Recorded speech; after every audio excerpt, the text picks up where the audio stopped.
हरे कृष्णा सभी को। आज की वीडियो में वैशाख मास की कथा का 7वां अध्याय का पठन पाठन करेंगे।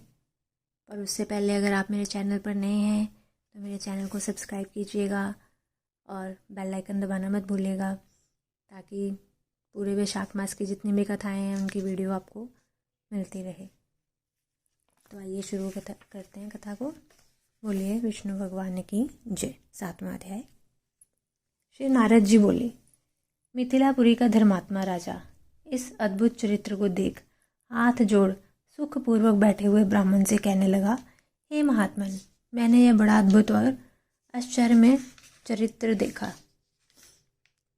जिनके धर्म के प्रताप से इक्ष्वाकु वंशीय राजा की मोक्ष हो गई। इस धर्म को विस्तार से कृपा कर मुझे सुनाइए। राजा के प्रश्न को सुनकर महात्मा श्रुतदेव धन्य है कह राजा की प्रशंसा करते हुए बोले, हे सौम्य, शुभ भागवत धर्मों का वर्णन मैं तेरे आगे करता हूँ। इनको जान लेने से प्राणी संसारिक जन्मादि बंधनों से छूट जाता है। वैशाख मास में जो धर्म है, जैसे जल का घड़ा देना, प्याव लगाना, मार्ग में छाया करना, बावड़ी, कुआं, तालाब, धर्मशाला बनवाना, सूर्योदय से पहले प्रतिदिन स्नान करना, मधुसूदन भगवान का सुगंधित कोमल पुष्पों से पूजन करना, कथा सुनना, मार्ग से थके हुए को हवा करना, श्रम को दूर करने वाला गोरस, गुड़ का शरबत पिलाना, जूता, खड़ाऊं, छतरी, पंखा, तिल, शहद, ईख, कपूर, कस्तूरी, चंदन आदि सुगंधित वस्तु, शैया, खाट, फल, दही, नैवेद्य इत्यादि दान करना, गौओं को घास डालना, अन्नदान इत्यादि करना, शरीर पर तैलादि मर्दन ना करना, पत्ते पर भोजन करना, यह सर्व धर्म वैशाख मास में उत्तम है। स्त्रियों को माधव भगवान का पूजन फूलों से करना चाहिए। ऐसा ना करने से पुत्र, आयु तथा पति सुख प्राप्त नहीं होते हैं। वैशाख मास में जल व अन्न दान भूखे प्राणियों को वश कराना चाहिए। ना करने से पशु और पिशाच योनि मिलती है।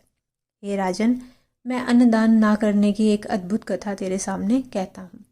रेवा नदी के किनारे मेरे पिता पिशाच होकर भूख और प्यास के मारे शिथिल होने से उनकी क्षुधा और तृष्णा बढ़ गई थी। छायाहीन सैम्बल के वृक्ष के पास अन्न ना मिलने के कारण अपना ही मांस खाने से कंठ के बीच में मांस खड़ा हो गया था।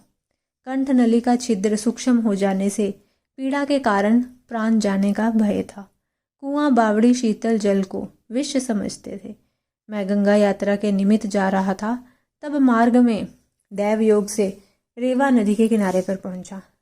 वहां यह अद्भुत दृश्य देखा कि शालमली के वृक्ष की जड़ के एक पिशाच भूखा प्यासा चिल्लाता हुआ अपना मांस खा रहा है। वह पापी मुझे मारने के लिए दौड़ा, परंतु मेरे तेज के मारे निहित हो गया। मेरे हृदय में दया उत्पन्न हुई। तब मैंने उससे कहा, डर मत, तू कौन है, जल्दी बता, तुझे अब भी कष्ट से छुड़ा दूंगा। मेरा ऐसा कहने पर अपना पुत्र मुझे ना जान कहने लगा कि पहले मैं अनर्थ देश में भूराख नाम में जन्मा था, नगर में जन्मा था। मेरा नाम मैत्र था और संस्कृति गोत्र में उत्पन्न हुआ था। तप, दान, विद्या और यज्ञादि में मेरी बड़ी निष्ठा थी। मैंने संपूर्ण विद्या पढ़ी और पढ़ाई, संपूर्ण तीर्थों में स्नान किए। हे अंग, मैंने भिक्षा के लोभ में वैशाख मास में अन्न का दान नहीं किया। इससे विचार होता है कि इसी कारण मुझे पिशाच की योनि मिली है। अब मेरे घर पर श्रुतदेव नाम का पुत्र है, जो बड़ा ख्यातिवान है।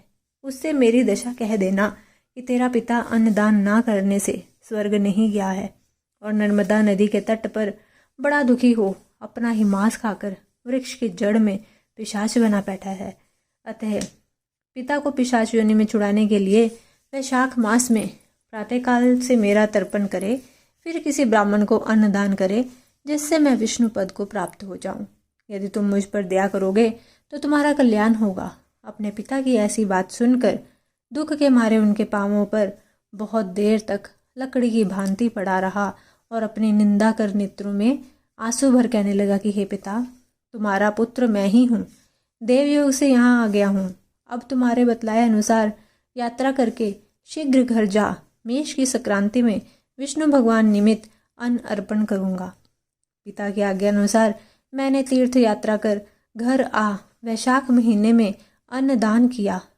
तब मेरे पिता पिशाच योनि से मुक्त हो विमान पर चढ़ मुझे आशीर्वाद दे विष्णु लोक को गए, जहाँ से फिर कर नहीं आए हैं। इसलिए अन्नदान सब शास्त्रों में बड़ा धर्म कहा है। हे राजन, यह सब धर्मों का सारभूत है जो मैंने कह दिया। अब और किस बात को सुनने को तेरी इच्छा है सो पूछ, मैं तुझसे सत्य कहूँगा। बोलिए विष्णु भगवान की जय। 7वां अध्याय संपूर्ण हुआ। अगर आपको मेरी ये वीडियो अच्छी लगे तो इसको ज़्यादा से ज़्यादा शेयर कीजिएगा ताकि और लोग भी इसका लाभ उठा सकें। और कमेंट में हरे कृष्णा लिखना मत भूलिएगा। मिलते हैं अपनी अगली वीडियो के साथ, तब तक के लिए हरे कृष्णा।